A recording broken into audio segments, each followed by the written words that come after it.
Seoul, South Korea is a mega city that's always on the move. With a population of more than 10 million, it's twice as crowded as New York City. It's a surprising mix of ancient and modern, where multinational corporate headquarters tower over armies of tiny traditional street vendors. So even in classy upscale shopping areas like Myeongdong, you can buy a nice octopus tentacle from one of its numerous street stands nicknamed covered wagons. This is octopus, just a big leg of octopus. You see some squid over here. This is dehydrated Chilean octopus. Some of the chip-like substances that you see here are actually dried and dehydrated fish. Korean-born James Yoo spent much of his childhood in California hanging around his parents' Korean restaurants, before moving back to Seoul, where he's gained a passion for the local food culture. Very chewy, burnt flavor. I get that saltiness that you usually experience from the sea. Seafood is everywhere here, so at another stand, they serve up snails pulled from local waters. This is partially digested seaweed that the snails will be eating, and so I get to eat what this snail had eaten.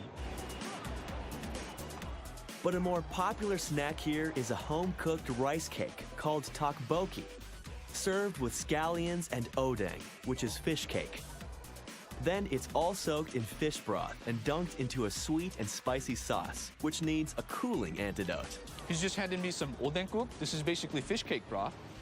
If fish broth isn't your idea of a thirst-quenching drink, Koreans keep plenty of beer on tap.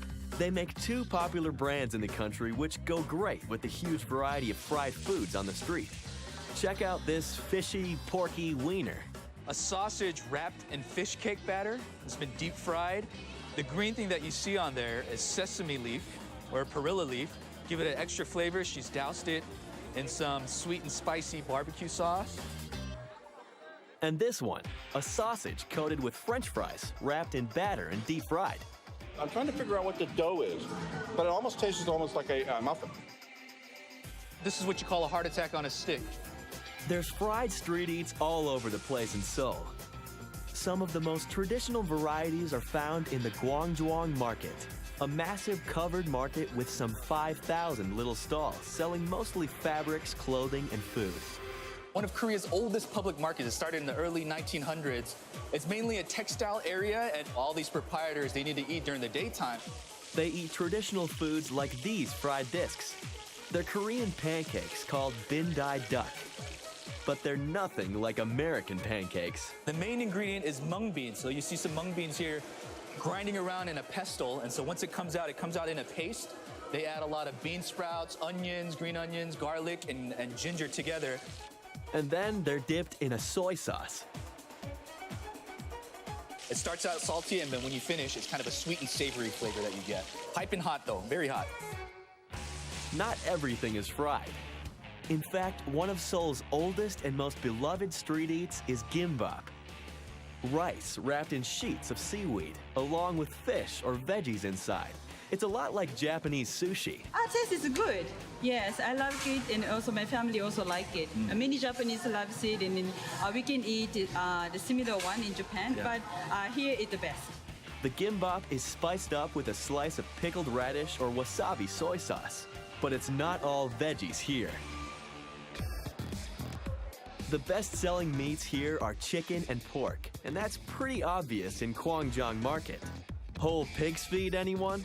The pig's been steamed up, and there's really no flavor that's added to it. And so when you dip it into the sauce, that's where you get some of the saltiness from it. Texture's very gelatinous, a lot of fat that I taste, a lot of fatty meat right off the bone, so it's very delicious.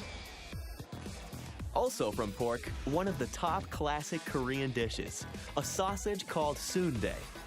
It's wrapped in large intestine from the pig. It's stuffed with sweet potato starch that's been made into a glass noodle, and they fill it up with a little bit of meat, they fill it up with pork's blood, and they steam it all together. And if that's not enough pork, they dish it out with pork liver on top. These intrepid tourists from Mexico give it a go. I want to try this. This is a very popular Korean food, so let me know what you think. Tomato. How is it? It's fine. I like it. You like it? Yeah. Not too much. It's Not not so too much. strong. Spiciness and sweetness. And the sweetness. The flavor is often in the sauces, from salty to sweet to spicy. It's what makes Korean food so addictive. During the summertime, they'll choose to combat the heat by eating a very hot, spicy dishes that'll make them sweat. A lot of folks also beat the heat with alcohol. It's always happy hour with kiosks selling cocktails, portable style. Alcohol, yes. I want it. This is Insadong Pedestrian Street, popular with university students and shoppers. And their mobile munchie of choice is mandu. Mandu are like Chinese dumplings, only bigger. They're stuffed with various combos of pork and vegetables, wrapped in flour dough and either steamed or fried. And if you want a little soulful street theater with your dessert, you can't miss these singing salesmen. They're making Asia's version of cotton candy, only this is called dragon's beard candy. 8,192. Confectioneers have been spinning honey strands since ancient China, using the same formula, wrapping 16,000 strands around a center of nuts, chocolate, or black sesame. See you later, alligator. Wow, wow. These American soldiers on leave can't resist tasting it. It's kind of fuzzy, and it's like eating a cotton ball, but a very sweet cotton ball. The variety of street eats here in Seoul is so huge, there's something for everyone. I will not pass up the chance to eat, and there's a huge variety, and just walk around and just try everything, a little bit of everything. And you should, because street vendors cook with lots of heart in Seoul. And chefs chop with magic in Kyoto. It's all in the wrist. We've tried different things that we've never tried before. Then, on the island of Bali, they cool off with a gelatinous concoction that's tough to swallow. They mash the leaves together and it becomes like this really slimy green jelly.